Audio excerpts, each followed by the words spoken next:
एक पायलट के दिमाग में क्या डर रहता है जब वो फ्लाई कर रहा होता है एयरक्राफ्ट को? बीइंग इनटू दिस इंडस्ट्री, क्या आप कुछ ऐसी चीज़ें बता सकते हो जिसकी वजह से जनरली फ्लाइट डिलेज होती हो?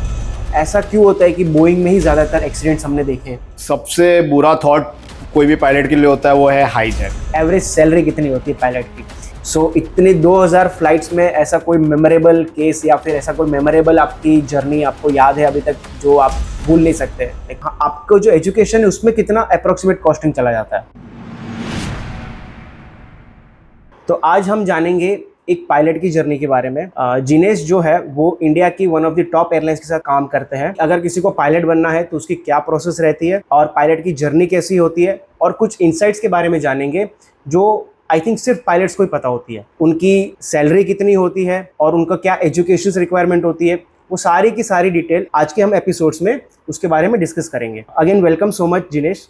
Thank you so much Divya, thank you for having me. सबसे पहला आपकी एक फ्लाइट जर्नी के बारे में बात करेंगे कि ऐसी कोई फ्लाइट जर्नी के बारे में बताइए जो अभी तक आपको याद हो, आपका जो अब तक का करियर है उसमें। वैसे फ्लाइट्स तो बहुत सारी यादगार होती है, ऑलमोस्ट सारी फ्लाइटें यादगार होती है क्योंकि सारी फ्लाइटों में कुछ ना कुछ डिफरेंट होता है। हाँ, but to rank the first जो मेरे दिल के एकदम करीब है, which was just about 3 months back, मैं मेरी फैमिली को, वाइफ और मेरी डॉटर को मैं सीशेल्स लेकर गया था, वेयर मैं खुद एयरक्राफ्ट को कमांड कर रहा था। Oh nice. So that was the first time जब मेरी बेटी जो 4-4.5 साल की है, जो पहली बार मेरे साथ फ्लाइट पे आई थी। वाइफ ने खैर पहले भी फ्लाई किया हुआ है मेरे साथ, बट बेटी पहली बार बैठी है। और उसमें एक वाकया ऐसा भी हुआ कि जब हम सीशेल्स पे लैंड करने जा रहे थे तो विंड्स इतनी स्ट्रांग थी कि at about 200 feet before landing हमें विंड शेयर आया and we had to abort the landing. तो उसके बाद we went around, did a hold and then came back and landed. तो वैसे भी वो यादगार हो गई थी और बेटी साथ में थी, तो it was a memorable flight definitely. So I think दो चीजें एक साथ हो गई वहाँ पे, बेटी की पहली फ्लाइट हो गई और साथ में ऐसी भी हो गई चीज की जो कि आपको काफी मेमोरेबल रहेगी। 100% लैंड करने के बाद काफी लोगों ने क्लैप किया। माय डॉटर वाज सेइंग कि dad I felt scared but then I know you were there in the cockpit. तो it was a very touching moment basically. Definitely. तो जैसे आपने अभी हमने एक फ्लाइट का जिक्र करा, तो आप बता सकते हैं कि एक पायलट के दिमाग में क्या डर रहता है जब वो फ्लाई कर रहा होता है एयरक्राफ्ट को? क्योंकि पैसेंजर का तो पता है कि हमें बस ये डर होता है कि हम लोग सेफली टेक ऑफ करें और सेफ लैंड करें। What is the thought process of the pilot? Biggest fear I would say for any pilot, कहीं पे भी वो वर्ल्ड में कहीं पे भी फ्लाई करता होगा, सबसे बड़ा फियर इज वेदर। कि अपने वेदर और specially with so much of global warming जो वेदर पैटर्न्स चेंज हो रहे हैं, तो they are changing very rapidly. तो जो लास्ट मॉनसून सीजन होता था और जो ये साल का मॉनसून सीजन था, उसमें जो चेंजेस हुए वो बहुत रैपिडली चेंज हो रहा है and it's going towards the worst side. तो the only thing that pilot is scared of is the weather. बाकी जहाज में टेक्निकल प्रॉब्लम आता है, कुछ होता है, फ्यूल मैनेजमेंट, ये सब it is something that he can manage, जो उसके हाथों में होता है, जो उसके कंट्रोल में, और he is trained for it. But weather एक ऐसी चीज है जिसके लिए he is not trained completely.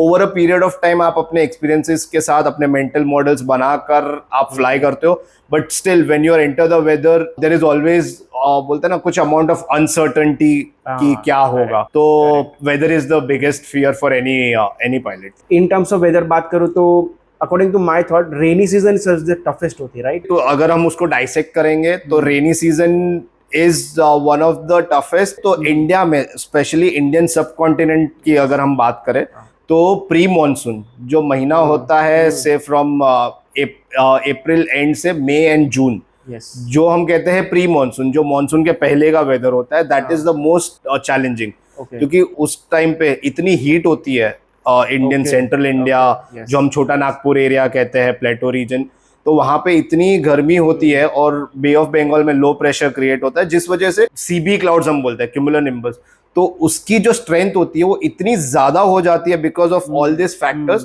कि those are the most unpenetrable weather system. कि अगर और स्पेशली नॉर्थ ईस्ट और ईस्ट इंडिया में जो फॉर्म होता है ईस्ट कोस्ट पे, तो वहां पे अगर कोई क्लाउड है तो आप उसके अंदर आप एंटर हो ही नहीं सकते। हम काल बैसाखी, अगर आप स्कूल डेज में हमने सुना था कि काल बैसाखी होती है, तो काल बैसाखी का season is the most toughest for pilot to navigate. बाकी मॉनसून में वेदर पैटर्न काफी काम डाउन हो जाता है, तो रेन होती है, डेफिनेटली रेन होती है, but only when it is raining very heavily, तब आपको visibility, in terms of visibility आपको चैलेंज होता है। Okay, but when you are in the air तो आपको pre monsoon is more challenging. अच्छा, ओके। एज अ पायलट हम जब टेक ऑफ करते हैं तो व्हाट आर द टेक्निकल चीज, बस आप थोड़ा सा ब्रीफ में बता दीजिए कि क्या क्या टेक्निकल चीज के बारे में आप चेक करते हो एंड जिसकी वजह से जो टेक ऑफ होता है वो सबसे सेफ होता है। सो टेक ऑफ की जब हम बात करते हैं, काफी मेजर्स होते हैं कि before you put your take off power, आप बहुत सारी चेकलिस्ट होती है जो हम फॉलो करते हैं, और when we are ready in terms of everything we say that okay we are ready for take off now. तो जब एटीसी हमें एटीसी क्लियरेंस देता है और जब हम पावर टेक ऑफ का पावर देते हैं, तब सबसे पहली चीज होती है कि टेक ऑफ पावर आपको इंजन दे रहा है कि नहीं।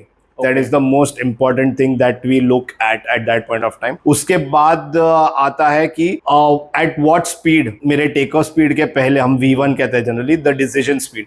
तो डिसीजन स्पीड के पहले कौन से फेलियर्स अगर आएंगे तो मैं टेक ऑफ को अबॉर्ट करूंगा। अच्छा, और एक बार V1 स्पीड आ जाता है which is my decision speed, उसके बाद no matter what I will take off, क्योंकि उसके बाद मेरे पास रनवे इनफ नहीं है to stop my aircraft. Correct. From the time you give the take off power to the time you rotate is the most critical phase of. उस time पे बहुत सारी चीजें होती है technical, you are looking at lot of parameters. Engine, हमारे पास 2 engine pages होते हैं, उसमें we are looking at the runway also and we are constantly monitoring engine parameters also, कि कहीं पे कुछ गलत आता है तो we just abort take off. तो सो अप्रोक्सीमेट कितने पैरामीटर्स होते हैं in terms of number, like 10, 20, 30, 40 ऐसे? सो इंजन पेज पे there are about 7 to 8 parameters बड़े वाले, बाकी उसमें अंदर बहुत सारे पैरामीटर्स होते हैं, पर हमें सामने 7-8 दिखते हैं जो विच आर क्वाइट ऑब्वियस। उसके अलावा कुछ होता है तो कंप्यूटर ऑलवेज टेल्स यू कि भाई यहाँ पे गड़बड़ है, and it will always tell you. मैंने फ्लाइट हाईवेज के बारे में भी सुना था, सो आप थोड़ा ब्रीफ में बता सकते हो what are the flight highways? क्या वो हमारे रोड के जैसे ही होते हैं?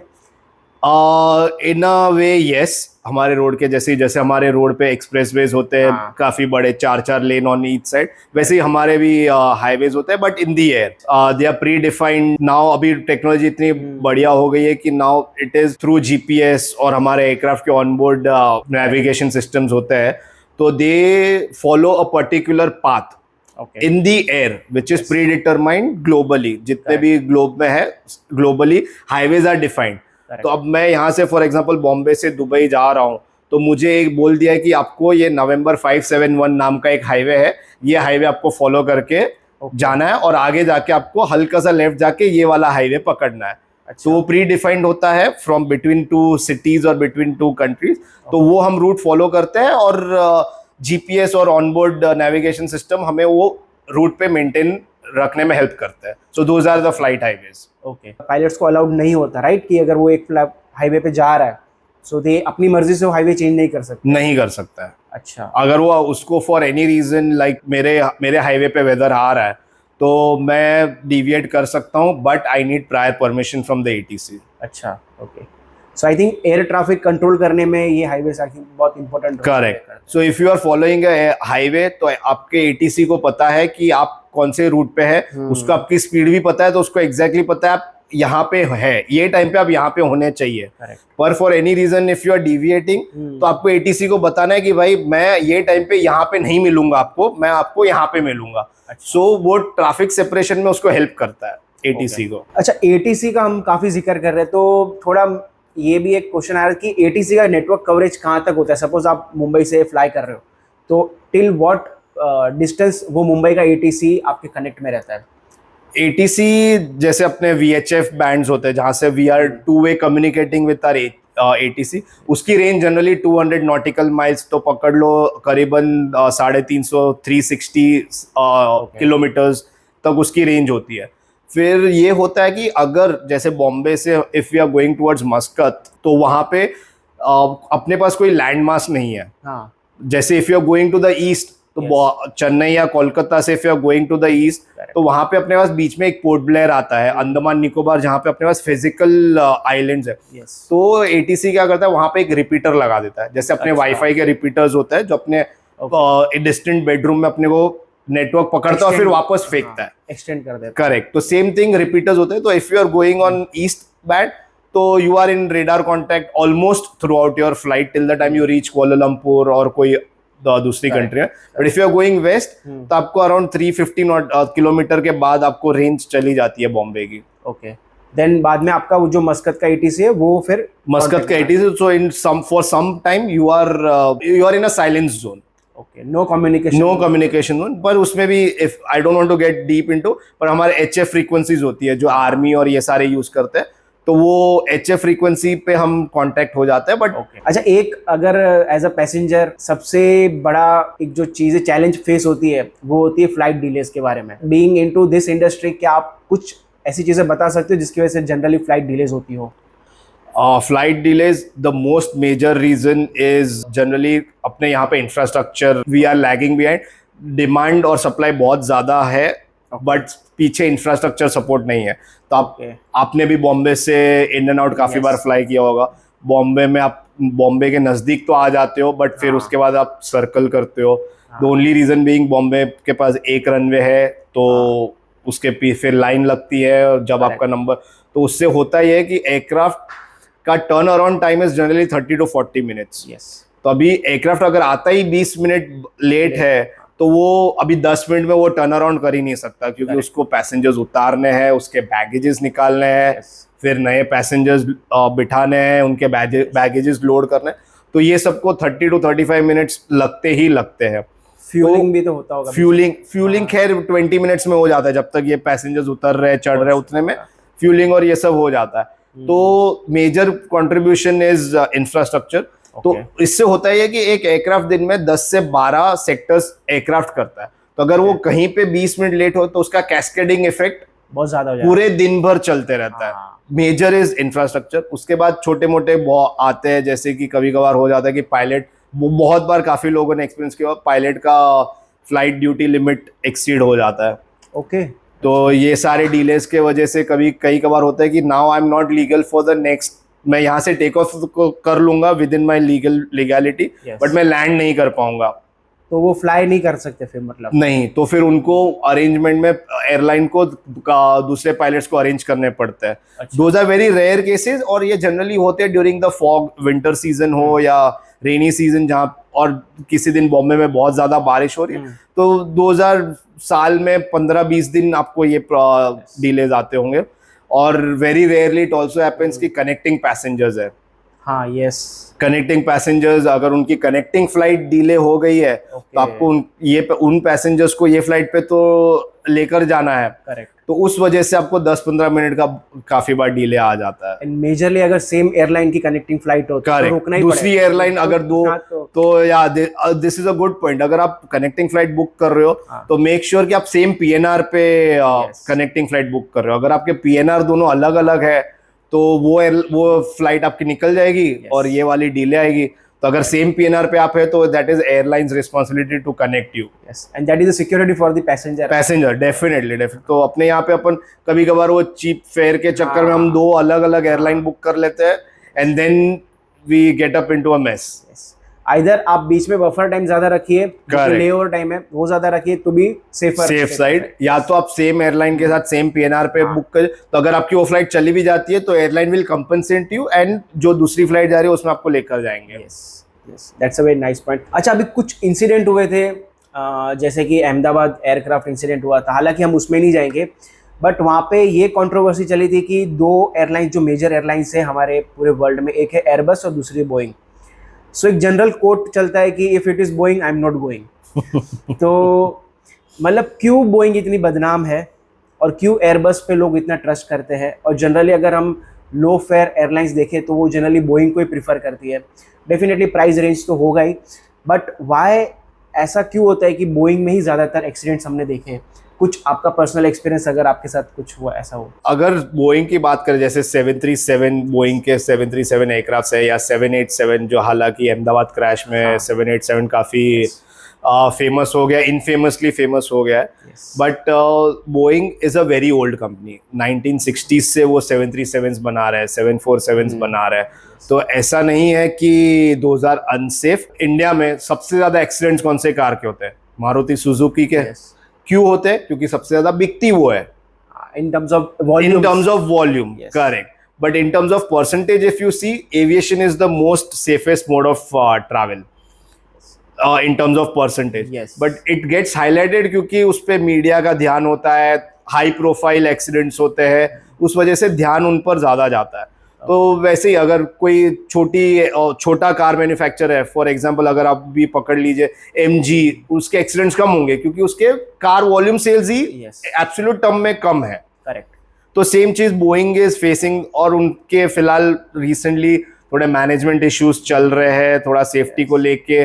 वो ग्लोबली थोड़ा सा they are trying to figure that out. It will take some time, but Boeing और एयरबस दोनों काफी रिनाउंड कंपनीज है. छोटे मोटे ग्लिचेस आए हैं and I am sure they will rectify it.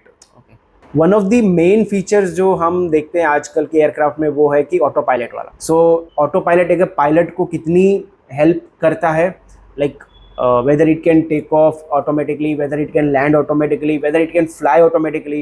तो आप थोड़ा बता दीजिए कि as a auto pilot mode करता क्या है. सो ऑटो पायलट मोड ये करता है कि पायलट पे से उसका थोड़ा सा लोड कम कर देता. जब आप छोटी फ्लाइटें करते हैं, आधे घंटे पौने घंटे की फ्लाइट, तो even without auto pilot you can fly the plane. जो पुराने जमाने में वर्ल्ड वॉर 1, वर्ल्ड वॉर 2 हर जगह पे ऑटो पायलट नहीं होता था. बट जब एयरक्राफ्ट बड़े होने लगे, उसमें बड़े बड़े इंजिन्स लगने लगे, फ्यूल टैंक्स बड़ी हो गई, तो एयरक्राफ्ट की रेंज बढ़ गई. तो एयरक्राफ्ट की जब रेंज बढ़ गई तो आपको पायलट पे से उसका लोड कम करना था, तो उसमें ऑटो पायलट उन्होंने ऐड किया.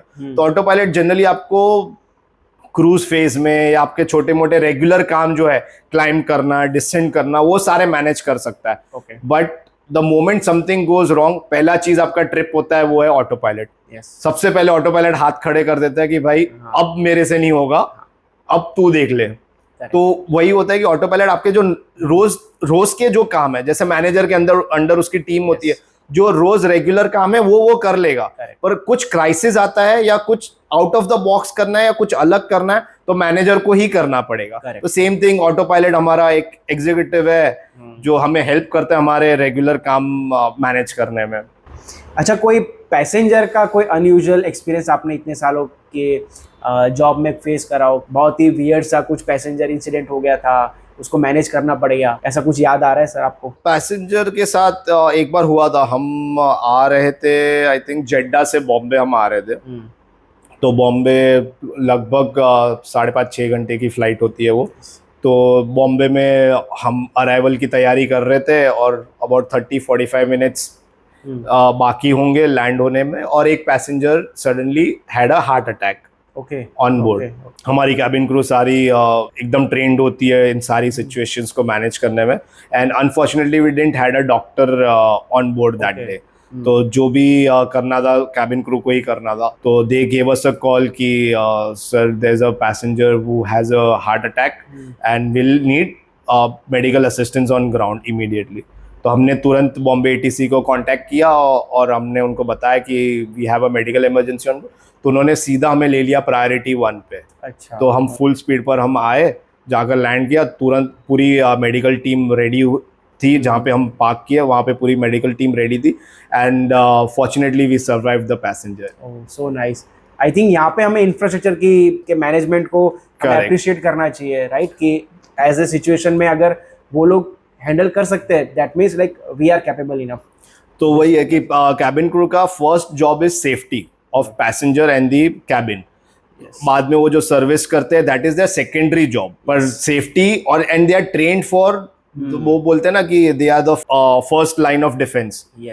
पैसेंजर को कुछ भी होता है, दे नो कि लो बीपी में क्या करना है, हाई बीपी में क्या करना है, हार्ट अटैक में क्या करना है. तो they are trained for that. बाकी जब फ्लाइट कुछ नहीं होता है तब वो सर्विस करते हैं, that is the secondary job. Okay, yes, definitely, because उस टाइम पे उनके अलावा कोई होता नहीं है. करेक्ट. जो कि उनको सर्विस दे पाए.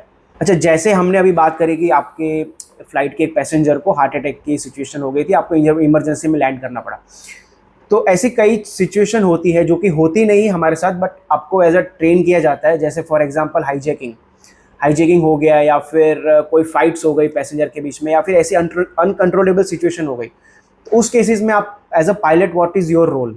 सबसे बुरा थॉट कोई भी पायलट के लिए होता है वो है हाईजैक। हाँ, yes. We are definitely trained for in case of hijack हो या पैसेंजर के बीच में जब झगड़ा हो जाता है, हम उससे कहते हैं अनरूली पैसेंजर्स। तो अनरूली पैसेंजर्स के भी 3 लेवल्स होते हैं। तो जैसे कि लेवल 3 होता है हाईएस्ट लेवल ऑफ अनरूली। तो उसमें सबसे पहला होता है कि लॉकडाउन प्रोसीजर्स। जैसे कि जब तक हम एयरक्राफ्ट को लैंड करके उसको लोकल अथॉरिटीज जब तक एयरक्राफ्ट का नहीं लेते अपने अंडर में, तब तक कुछ भी हो जाए हमें कॉकपिट को लॉकडाउन रखना है। फिर मुझे 10 मिनट में मैं लैंड करूं या मुझे 2 घंटे लगे या कुछ भी हो, कॉकपिट का दरवाजा नहीं खोलूंगा। अभी आफ्टर 9/11 इंसिडेंट सबको पता है कि कॉकपिट के डोर्स अभी आर अनपेनिट्रेबल, बुलेट प्रूफ होते हैं। तो आप कितना भी बैंग कर लो मेरा दरवाजा, कुछ भी कर लो, कॉकपिट का दरवाजा नहीं खुलेगा। अगर धमकी दे पैसेंजर को मारने की, फिर भी कॉकपिट का दरवाजा नहीं खुलेगा। मुझे अंदर सुसु आए, मुझे अंदर वॉशरूम जाना हो, कुछ भी हो, कॉकपिट का दरवाजा इन केस ऑफ अनरूली पैसेंजर, फिर वो भले अंदर झगड़ रहे हो, आप और मैं अंदर पैसेंजर एज झगड़ रहे, एक दूसरे हाथापाई कर रहे, कुछ भी हो जाए, तो भी मैं बाहर आपका झगड़ा सुलझाने नहीं आऊंगा। Cabin crew is trained for it. नहीं सुलझता तो will go and land immediately, और फिर local authorities will take over the aircraft, और फिर वो तो डेफिनेटली सुलझा देंगे झगड़ा। तो lockdown is the procedure that we follow. Sir, जैसे हमने अभी डिस्कस करा that you have taken more than 2000 flights, so इतने 2000 फ्लाइट्स में ऐसा कोई मेमोरेबल केस या फिर ऐसा कोई मेमोरेबल आपकी जर्नी आपको याद है अभी तक जो आप भूल नहीं सकते, लाइक मे बी वो सबसे टफ रही हो? हाँ, तो जैसे कि हम जब पुराना क्वेश्चन हमने किया था जहाँ पे हमने सबसे टफेस्ट वेदर जब हम डिस्कस कर रहे थे, तो मैंने कहा था मॉनसून के पहले का प्री मॉनसून वेदर। करेक्ट। तो बस उसी समय की बात है, लास्ट ईयर अराउंड मई, तो हम जा रहे थे बॉम्बे से दिल्ली जा रहे थे। ओके। तो दिल्ली के ऊपर सेम वेदर सिस्टम फॉर्म हुआ था। तो दिल्ली का रनवे थोड़े टाइम के लिए बंद हो गया था। तो उस टाइम पे हम जयपुर और अमृतसर के बीच में हम होल्ड कर रहे थे और रनवे जो हम जहाँ पे थे वही साइड का रनवे यूज में था दिल्ली में। तो हम तो अच्छे वेदर में होल्ड कर रहे थे, चारों तरफ अच्छा सनसेट का टाइम था, बाहर सही था।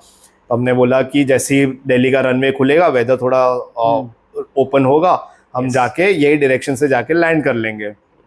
और अगर नहीं कर पाए तो जयपुर का रास्ता भी क्लियर है, तो हम वरना डाइवर्ट होके जयपुर चले जाएंगे। और 15-20 मिनट बाद दिल्ली का रनवे खुला, but on the opposite side वाला रनवे खुला, क्योंकि विंड्स चेंज हो गई। तो विंड्स चेंज हो गई तो उन्होंने ऑपोजिट साइड का रनवे खोला। तो अब हमें दिल्ली के दूसरे तरफ जाकर अप्रोच करना था। तो उसके लिए हमें जाना था वेदर के दूसरे side, kind of U turn लेना था। हाँ, वेदर के बीच में से जाके दूसरे साइड से एंटर करना था। हमने तो काफ़ी टाइम होल्ड करा क्योंकि बहुत ट्रैफिक बिल्डअप हो गया था। फिर एटीसी ने बोला ओके, हम अब आपको अप्रोच के लिए ले रहे हैं। तो हमने डिसेंड किया, अच्छी खासा वेदर था, तो हमने बोला कि ये वेदर का 2 वेदर के बीच में एक खाली जगह दिख रही है, हम यहाँ से एंटर करते हैं। तो हमने बोला यहाँ से एंटर करते हैं, और अगर एंटर करते ही टर्बुलेंस बहुत ज़्यादा होगा तो हम यू टर्न मार के सीधा जयपुर चले जाएंगे। तो वी स्टार्टेड एंटरिंग, एंटर हुए, टर्बुलेंस था, लाइट से मॉडरेट टर्बुलेंस था, मैनेजेबल था, काफ़ी मैनेजेबल था। तो हमने बोला चलो ठीक है, कोई दिक्कत नहीं आएगी, चले जाएंगे and then go and land. तो जब लास्ट का 5 माइल जब हम वेदर के बाहर निकल गए, पर वो वेदर का सिस्टम का इफेक्ट इतना ज़्यादा कि लास्ट के जो 5 से 10 माइल थे उसमें बहुत ज़्यादा टर्बुलेंस हुआ। बहुत ज़्यादा टर्बुलेंस हुआ, और उतने में दिल्ली का रनवे वापस बंद हो गया। तो अब हम थे 15,000 फीट के आसपास, जो हम फ्रीजिंग लेवल बोलते हैं, जहाँ पे आइस एक्यूमुलेशन बहुत ज़्यादा होता है। तो दिल्ली का रनवे बंद हो गया। तो दिल्ली वाला बोलता है कि मेंटेन 15,000 फीट।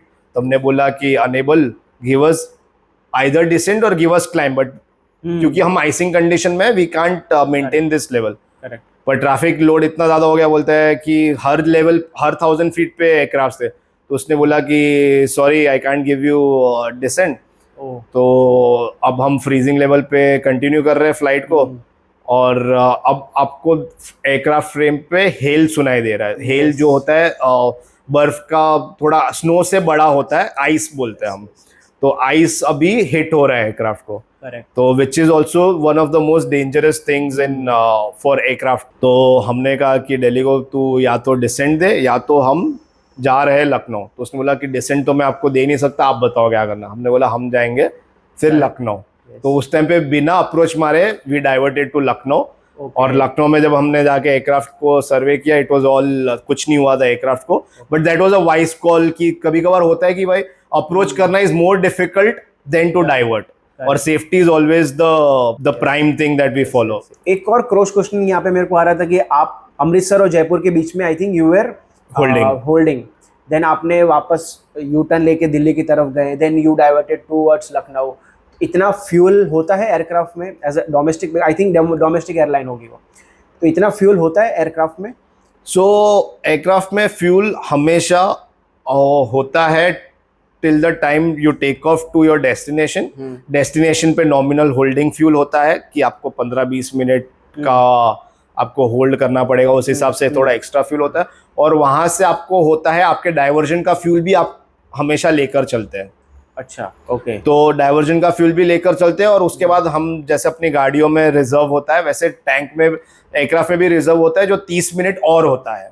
अच्छा, ओके। तो फ्यूल हमेशा एयरक्राफ्ट में होता है। वेरी रेयर सिनेरियोज होता है जहाँ पे you are short on fuel, but that is not the normal procedure that we follow. और उसमें भी जैसे ये वाले इंसिडेंट में दिल्ली में उस दिन हमें फोरकास्ट था कि वेदर होगा, तो हम एक्स्ट्रा और कैरी कर रहे थे। तो उस दिन हमारे पास ऑलमोस्ट 45 to 50 मिनट्स का एक्स्ट्रा फ्यूल था।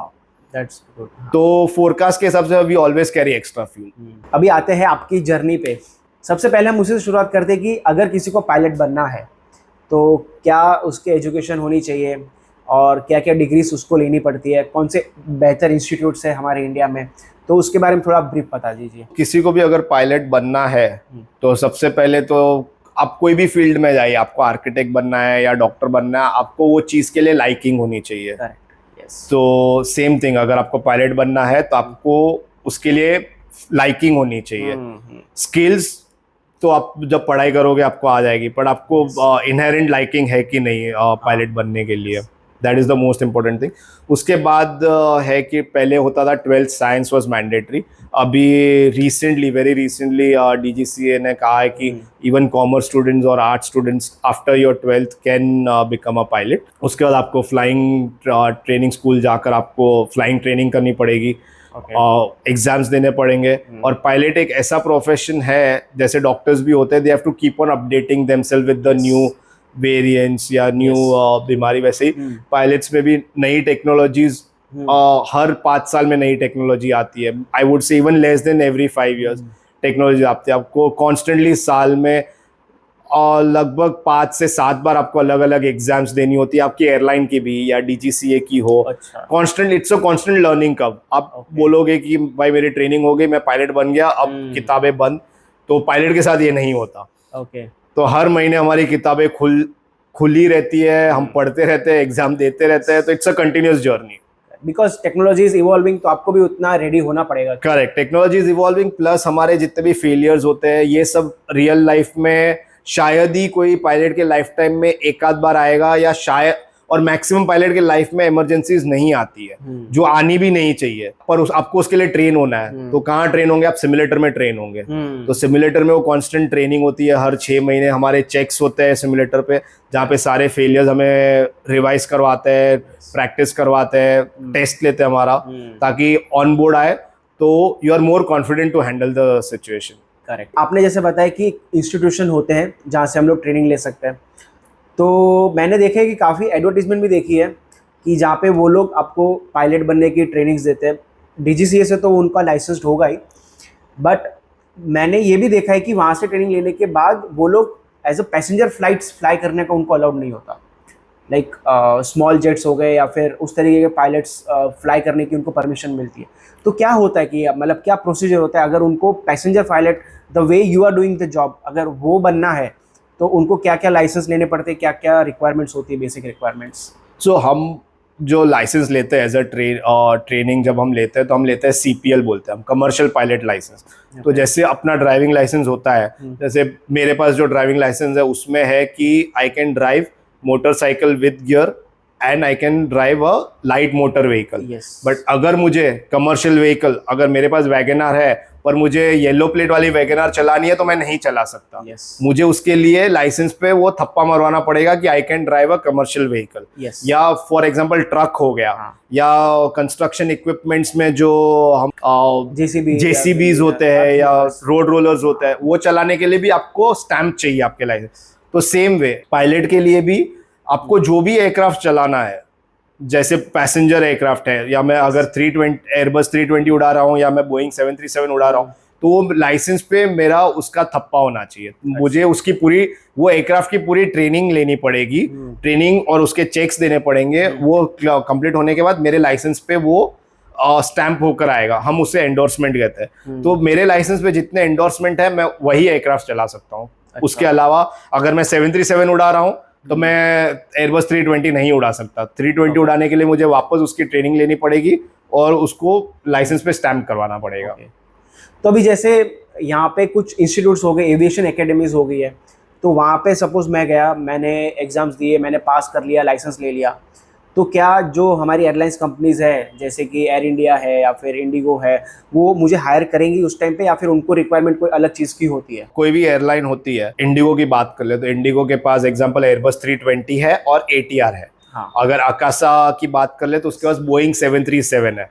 तो अगर आपने ट्रेनिंग ली है बोइंग 737 की, तो आप इंडिगो में अप्लाई करेंगे तो भी आपका सिलेक्शन नहीं होगा, क्योंकि उनके पास आपका एयरक्राफ्ट ही नहीं है। आकाशा की जॉब ओपनिंग आएगी, आप उसमें अप्लाई कर सकते हैं, तो आकाशा आपको हायर कर सकता है, क्योंकि उनके पास जो जहाज है वो जहाज की ट्रेनिंग आपने ले रखी है। करेक्ट। तो वही क्राइटेरिया होता है। मतलब वो एकेडमी चूज करो जहाँ पे आपको जो फ्लाइट जो कंपनीज के पास है उसकी आपको जॉब मिल सके, जहाँ पे आपको लग रहा है कि ये एयरलाइन में ओपनिंग आ सकती है। या ये एयरक्राफ्ट इंडिया में ज्यादा है, ये एयरक्राफ्ट पे ओपनिंग्स फ्यूचर में ओपनिंग्स आने की संभावना ज्यादा है, वो एयरक्राफ्ट की आप ट्रेनिंग कीजिए। आई थिंक वो तो फिर बहुत लिमिटेड एकेडमीज ही होगी जो करवाती होगी, लाइक बड़े एयरक्राफ्ट जो हमारे पैसेंजर प्लेन से उसकी ट्रेनिंग्स देना। करेक्ट। काफी फ्यू, और वो जनरली सिमुलेटर पे होती है, वो असली जहाज में नहीं होती।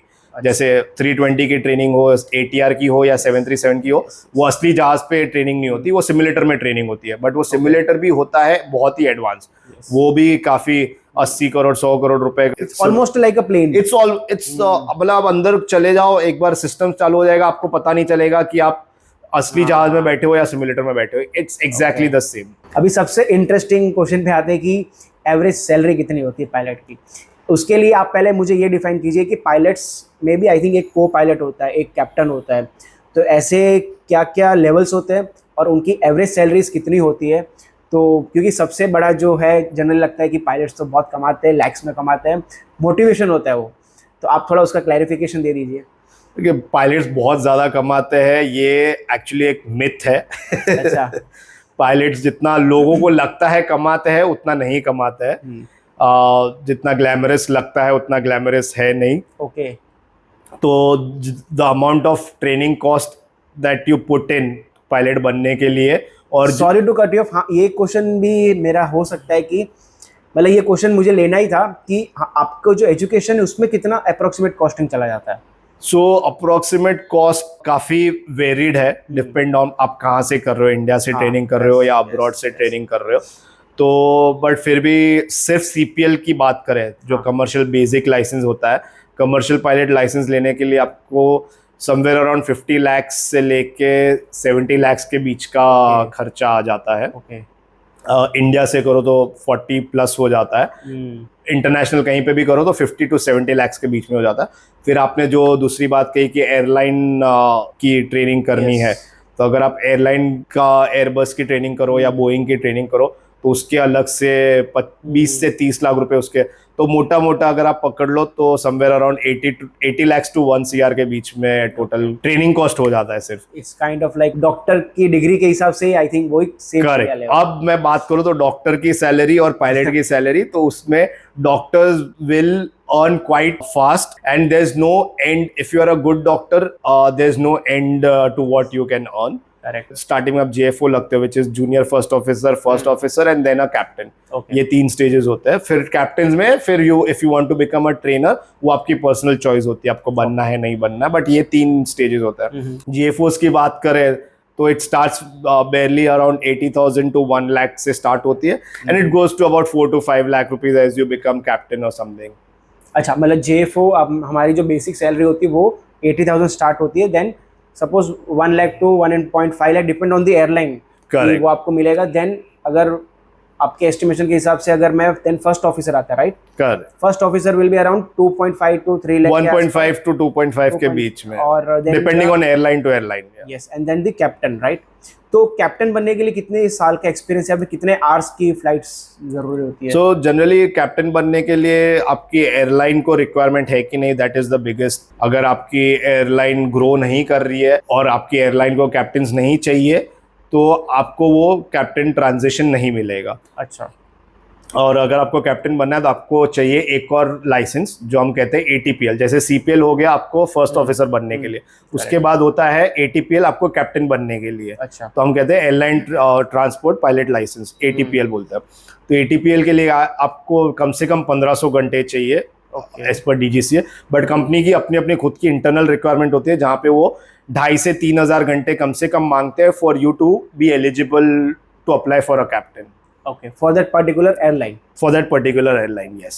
अच्छा, हम लोग जब आपकी लाइफस्टाइल के बारे में बात कर रहे थे, आपसे मतलब है पायलट की लाइफस्टाइल से बात कर रहे थे, तो एक आपने बताया कि इतनी ग्लैमरस भी नहीं होती, बट जनरली जो फिल्मों में देखा है हमने, सीरीज में देखा है और जो आसपास सुना है कि वो होटल्स में जाते हैं, रुकते हैं, कैब्स आती है उनके लिए, उतरते ही उनको चाहिए वैसा मील मिलता है, तो वो तो काफ़ी ग्लैमरस दिखती है लाइफ। तो वो वेब सीरीज में जो लाइफस्टाइल देखते हैं हम भी दुआ करते हैं वही लाइफस्टाइल हमें मिले, बट ऑनेस्टली स्पीकिंग वो नहीं होती। ग्लैमरस लाइफस्टाइल, खैर आप अगर उसको कंपेयर करेंगे कि हम कोई और सिटी में जा रहे हैं, हमें 5 स्टार होटल मिल रही है, हाँ मिल रही है, डेफिनेटली मिल रही है, खाना मिल रहा है, हम हफ्ते में 3 दिन वही होटल में रह रहे हैं फैमिली से दूर। हाँ, एक पॉइंट ऑफ टाइम के बाद आपको वो बोरियत, वो पहले 2 महीने, पहले 3 महीने आपको अच्छा लगेगा। हाँ, फिर उसके बाद होगा कि भाई मुझे तो मेरा बेड याद आ रहा है, मेरे बीवी बच्चे, मेरे मॉम डैड याद आ रहा है। ग्लैमरस नहीं। और चैलेंजेस की मैं अगर बात करूं तो हमारा बिगेस्ट चैलेंज होता है हमारा स्लीप मेंटेन करना। क्योंकि किसी दिन मैं अर्ली मॉर्निंग कर रहा हूँ, उसके नेक्स्ट डे मैं कर रहा हूँ लेट नाइट फ्लाइट, तो वो जो स्लीप मैनेज करना है, that is the biggest challenge. और अगर हम छुट्टी पे भी है तो छुट्टी पे भी हमारा आधा ध्यान यही होता है कि इसके बाद मेरी कौन सी फ्लाइट है, उसको मैं कैसे मैनेज करूं। आज मेरी छुट्टी है पर कल अगर मेरी अर्ली मॉर्निंग है फ्लाइट, सुबह 3 बजे का रिपोर्टिंग है मेरा, तो मुझे पता है कि मुझे आज छुट्टी के दिन मुझे जल्दी उठना पड़ेगा ताकि मैं शाम को जल्दी सो पाऊं। Correct. That is a very hectic. और आपका बॉडी भी आई थिंक कंफ्यूज हो जाता होगा कि कब सोना है, कब जागना है। करेक्ट। बॉडी को पता ही नहीं है कि भाई ये आदमी कभी भी सो रहा है, कभी भी जाग रहा है, कभी भी जबरदस्ती सुला रहा है, जबरदस्ती जगा रहा है। तो वो है, उस वजह से बहुत सारे क्रॉनिक डिजीजेस भी आते हैं, मेंटल डिजीज। करेक्ट। तो उसके लिए वी हैव टू कॉन्स्टेंटली, जब भी फ्लाइट के बीच में टाइम मिल जाए तो वी हैव टू वर्कआउट, थोड़ा कार्डियो करना पड़ता है ताकि बॉडी थोड़ा फिट रहे। फेस्टिवल्स के दिन we make sure that our passengers are flying to their family for festivals. तो most of the time सारे बड़े festivals पे we are working. Correct.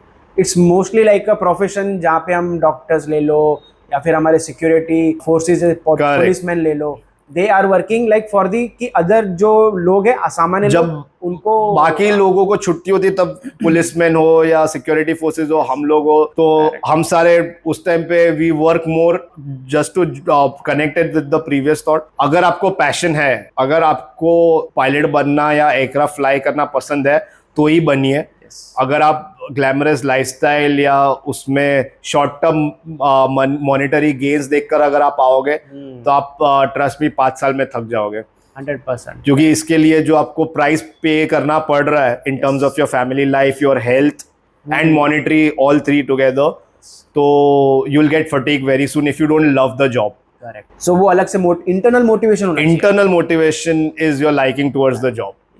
So thank you so much Jinesh for coming and जो भी हमारे viewers देख रहे हैं उनके जो भी डाउट्स होंगे पायलट्स के बारे में कि उनकी लाइफस्टाइल कैसी होती है, कैसे पायलट बनना है, उनकी जर्नी कैसी होती है, उनको क्या क्या चैलेंजेस फेस करने पड़ते हैं, सो वो आज हमने properly in a brief discuss करें। एंड अगर आपके कोई भी क्वेश्चंस हो तो please do let us know in the comments and thank you so much Jinesh for once again. Thank you Divya.